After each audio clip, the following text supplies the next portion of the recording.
All right, we're going to talk today about the vagus nerve.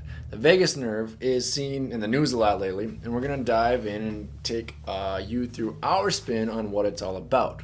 So first off, what symptoms can be easily linked to the vagus nerve?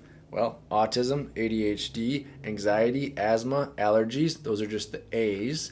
Colic, reflux, constipation, sensory, headaches, exhaustion, gastroparesis, which is like indigestion type stuff, and that's just to name a few. You could literally write a book on the amount of symptoms, but the key to this video is understand why the vagus nerve is tied to these struggles, and then most importantly, how we can help it. So parents, especially moms of kiddos with multiple health challenges that in your gut just feel like they're all somewhat related, we're going to learn what the vagus nerve does in our bodies, what causes it to go haywire, and how we as pediatric chiropractors can measure it and help it.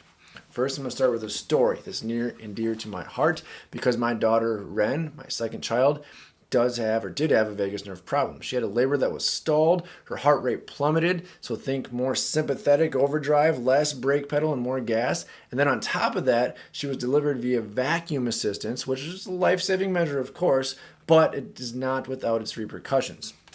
Initially with Ren, the big red flag was her lack of sleep.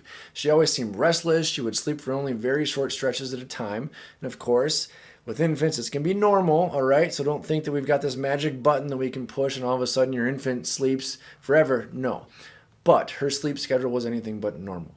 Other vagus nerve disorder symptoms that Ren expressed was her fright of quick movements, right? So slides, swings, even the positions that we would carry her in, she hated all of it, right? She'd go into spasm and freak out. Not normal for a young one. Some of this is due also in part to like the vestibular mechanism, but the vagus nerve circuitry is interconnected with the vestibular system, and one can easily affect the other. Think of things like certain types of dizziness or vertigo, right? As time progressed, Ren started showing very soft signs of gross motor delay. Delayed desire to crawl, delayed desire to stand unassisted, or even delayed desire to walk. But knowing now what we do, this all makes sense. If the regulator is struggling, performing these milestones is going to be very uncomfortable for her. Her mom and her dad happen to be pediatric chiros, so she's firing on all cylinders now. In fact, she spends about half of her life upside down performing one kid-like gymnastic feat after another, but life for her could have been a lot different if we hadn't addressed those signs and adjusted what we found and corrected what we did. Okay, another example. Here's an HRV of another 2-year-old girl who had vagus nerve challenges because her sleep, her digestion, her gross motor control struggled significantly. And having such severe multi-system health challenges makes perfect sense with this HRV, where that small white dot there, being that low, shows an autonomic activity index of just 54.89 really. But that means that her autonomic nervous system was indeed exhausted and she's running on low battery. To understand how HRV works, it's basically a global assessment of our health and how balanced our nervous system is, right? So we have the gas pedal on the sympathetic side, right? This is like fight or flight, running from a bear, getting worked up, right? And then we have the brake pedal. This is resting, digesting, healing. And ideally, we'd want everything to be right in the middle, perfectly balanced, and with a fully charged battery. But as you can see, or as you can guess, that often doesn't happen in cases with vagus nerve disorders, right?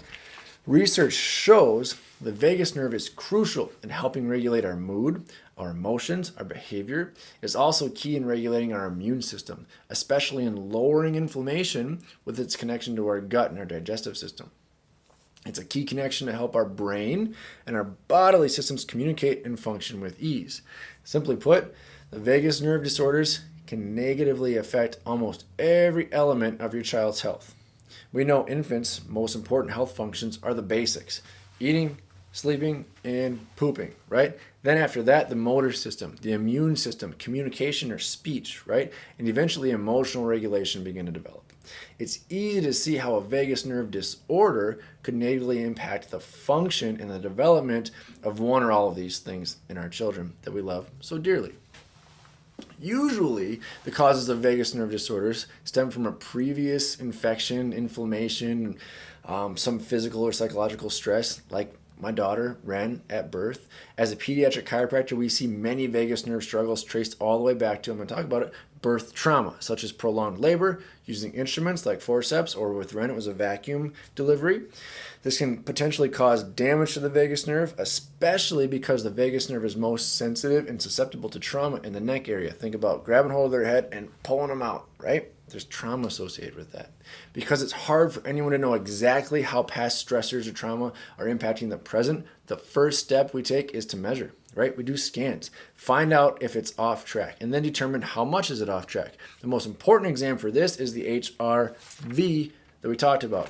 It's an easy 3-minute test that we can run and tells us exactly the activity and the balance that we're seeing or not seeing. So if you suspect that you or your child are struggling with vagus nerve dysfunction, the neurological scans that we'll look at will be super helpful to guide us in having an in-depth conversation about your child's health struggles and what we can do about it. So any questions, comments, please ask, drop a message below. We'd love to help.